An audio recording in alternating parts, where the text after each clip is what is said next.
San Diego County is in the purple tier, and new coronavirus restrictions are just hours away. The changes local businesses are making. This is part of the solution. This is part of a greater good. A local mayor is joining the mission to create an effective COVID-19 vaccine. It's a great opportunity to explain the process, to explain the issues. Dealing with a difficult subject, why experts say you should talk to your kids about the election.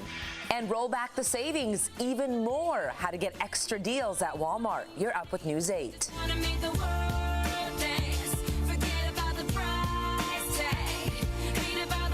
Hey, good morning, everybody. Welcome to your Friday Little Music to start your Friday out there as you got your cup of coffee here. I've been already seeing all the online deals coming in, so yeah. Holiday shopping already in full effect for a lot of people. I am all for a good deal, Netta. What about you? Of course, who likes to blow their money?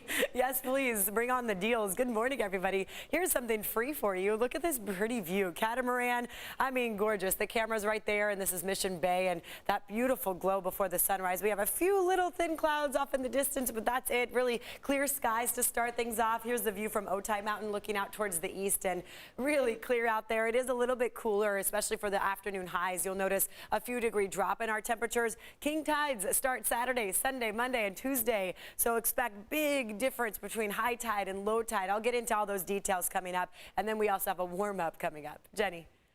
Well, hello, welcome to Friday. Your travel times are so quiet this morning, volumes very light. I do want to mention this crash on the 94, though, for you westbound drivers, right smack at the 805, it is blocking the right-hand shoulder. No updates on injuries, and I don't see any delays. And then I want to end it on some good news. I've been mentioning this crash on the northbound 805 at Bonita. Happened at about 3:45 this morning. They just cleared it away. I don't think anyone was hurt, so that entrance ramp is back open. Back to you. A big setback for many local businesses. San Diego County is back in the most restrictive tier, and these tighter restrictions go into effect at midnight, so overnight tonight. Restaurants, gyms, places of worship, movie theaters, and museums will only be able to operate outdoors. Retail will have to cut capacity from 50% to 25%. Salons and playgrounds can stay open. And the coronavirus surge continues. The U.S. just hit its highest daily death toll since May, and both the highest numbers of hospitalizations and new cases ever. More than 153,000 new cases were recorded nationwide yesterday. California has surpassed 1 million confirmed cases. This week, San Diego County reported a record number of new cases, 661 on Tuesday. Another 620 were reported yesterday. And this morning, the race to create the first effective coronavirus vaccine is picking up. And one local mayor is trying to become part of the pandemic solution. News 8's Evan Narani joining us live with how one South Bay leader is braving the unknown here. Evan? Yeah, good morning, Eric and Stella. That's right. I mean, this is a big deal for the National City community, as the goal of this vaccine is to be able to understand the rate of spread and how a vaccine would work among communities that have been hit disproportionately compared to other parts of the county and other parts of the country, really. I mean, the National City area was hit especially hard, South Bay in general, and they say that's because they have plenty of essential workers that still had to go to work during this pandemic, and it disproportionately hit communities of color as well. So the mayor of National City has said that she wants to participate in this vaccine trial in partnership with UCSD and Johnson & Johnson to develop an effective vaccine for the virus. She says if it's going to come to National City, she wouldn't allow it to do so without at least trusting it herself. So she wants to be a leading example to trust the science. As somebody who, just got the clearance, was melanoma survivor, being able to say, hey, why not me? And raising my hand, I think that's the important part of being part of this study as well. Being able to say, I'm from here, I'm one of our community members, and I believe in the science of the vaccine. So at the time when they brought the vaccine trial to National City and were just in the beginning stages, the mayor had said if she qualified for it, she would get the vaccine. Today, she'll be following through on that, receiving the first shot of the vaccine. That'll be this morning around 9 a.m. Now, in a statement, Solis said that she wants to demonstrate that she trusts the science. She's a mother, a daughter, and as you heard there, even a cancer survivor. She wants to be part of the solution. Now, data does show that essential workers and communities of color have been hit especially hard by the virus, and this study is focused on reducing spread spread in those communities. The idea is if you can do it in the areas hit especially hard, then they should be able to prevent that spread in areas that have not been hit quite as hard. Mayor Sotelo Solis, along with 2,000 other San Diego community residents, will participate in the trial. It's a small part of a 60,000 person trial nationwide. Locally, 1,000 people will receive the vaccine, another 1,000 people will receive the placebo, and then the effects will be studied. Now, the mayor is going to get that first shot, as we mentioned, in just a few hours, around 9 a.m. She says that any compensation that she receives for this vaccine trial,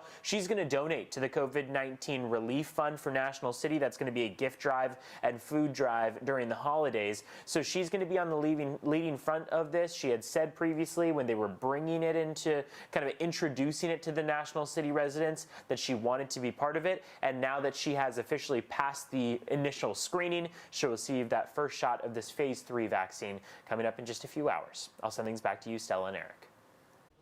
Evan, thank you for that. And there are a lot of places around town making changes in order to stay open as we face tighter restrictions heading into this weekend. And that includes Birch Aquarium. News 8's Chris Groh live in La Jolla with a closer look at the adjustments going on there. Chris. And look, a lot of adjustments going on, but that doesn't mean that the learning or the fun stops. And so the touch tanks are going to be those primo features here at the Birch Aquarium during this adjustment period. And joining us again is Delaney with Birch Aquarium. And Delaney, who do we have over here? Because we were over here with our baby sharks. I'm going to keep doing that all morning, guys. And now we've got some of our other sea creatures here. Who do we have? Yeah, so we've got some local invertebrates here. These are particularly my favorite. These are called armored sea stars, and they're really cool because they are sea stars that move through sand. Oh, okay. So a lot of people are so used to sea stars sticking on wrecks or on pier pilings, but these guys are really cool because they are, of course, very squishy, so kids love that, and they look a little bit unique compared to other sea stars. And when you're here and you have been seeing some of the people that have been coming in during this pandemic, a lot of families, you told me.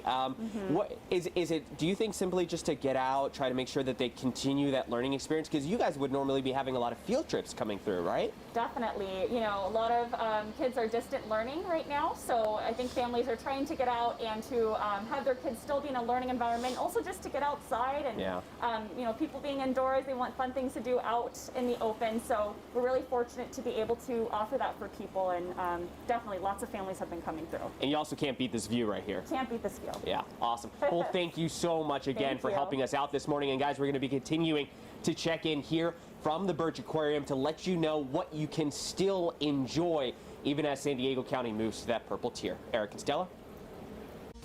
Chris, thank you. Time now for the morning rush. An elementary school in Escondido is suspending in-person classes after an outbreak among students. 3 people at Pioneer Elementary recently tested positive. It's unclear if they are students or staff. The district is pausing on-campus activities until at least November 30th. There have been 17 cases so far. 9 no on campuses.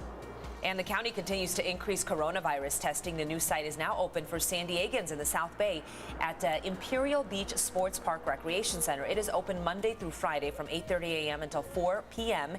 It is a walk-up site with no appointments needed. Coronavirus relief is being extended for businesses in the East County. The El Cajon City Council unanimously approved extending its COVID-19 relief measures through June of 2021. They were originally set to expire in December. The measures include waiving fees and expanding outdoor and sidewalk operations. 6:08 on a Friday. Let's go ahead and check in with Netta. Boy, look at how gorgeous that is. I like to think you're excited to see me, but no, it's the background. Yes, you look nice too. Yes. No, I don't blame you. Look at this. This is Del Mar.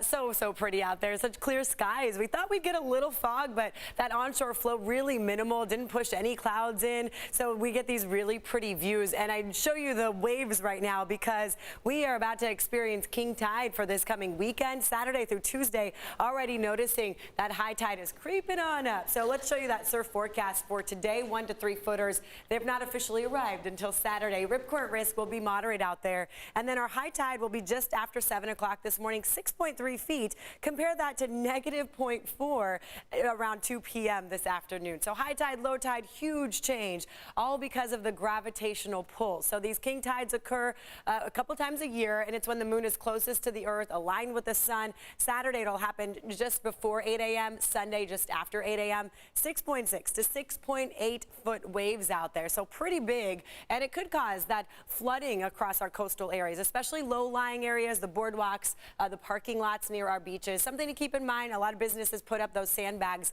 ahead of king tides as well, so take those precautions. This morning, temperatures 30s and 40s inland, around low 50s there across our beaches. I'll talk more about what you can expect for your weekend coming up. Jenny. Netta, I'm always excited to see you. Hey, traffic looks so good, so you should be excited to see this map as well. Look at your freeway times, nice and chill across the board. So here's one crash that is registering on the maps. It's on the 94. So for you westbound drivers right at the 805, I know there's all these words here, but it's not major. It's just off to the right-hand shoulder, and I don't see any backups. I just want to show you the North County. You know when we saw like a little bit of a color here on the southbound 15, Old Highway 395? Well, there are reports of a wrong-way driver, so I think maybe potentially it could have been that. But otherwise, at about 10 minutes after 6, everything else is moving along just fine. Back to you.